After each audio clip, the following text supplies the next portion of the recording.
இனிக்கோ எழுதராஜா ஜெயிக்க முடியாது. Fighting candidate.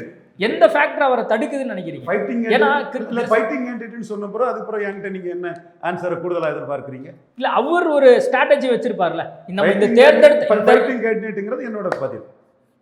இல்ல அவர் நினைச்சிருந்தா கமலஹாசனுக்கும் தினகரனுக்கும் இதுதான் சொன்னேன், ஃபைட்டிங் கேண்டிடேட்னு. சீமான் 3வது போவார்னு தான் திருவெற்றியூர்ல சொன்னேன். ஸோ நான் எனக்கு தோன்ற நான் என்ன கணிக்கிறோன்னா அதுதான் சொல்ல முடியும். பெரம்பூர்லயும் அப்போ வந்து கொஞ்சம் ஃபைட்டு தான். பெரம்பூர்ல என்ன பிரச்சனைனா விஜய் ஆட்கள் விலை போறான், கூட இருக்கவனே விலை பேசி விற்கிறான். இதெல்லாம் இந்த ஒரு வாரத்தில் நடக்குதா? விஜய் போயிட்டு வந்தாங்க இது 4-5 நாளா நடக்குது. இன்னும் நிறைய இடங்கள்ல அது வேணாம், அதெல்லாம் நம்ம சொல்ல வேண்டாம். 4ஆம் தேதி என்ன ஓட்டு வரும்னு பாத்துக்கலாம்னு சொன்ன ஆண்ட கட்சிகள் என்ன வேணா பண்ணுவாங்க அப்படின்னு பழைய தேர்தல்.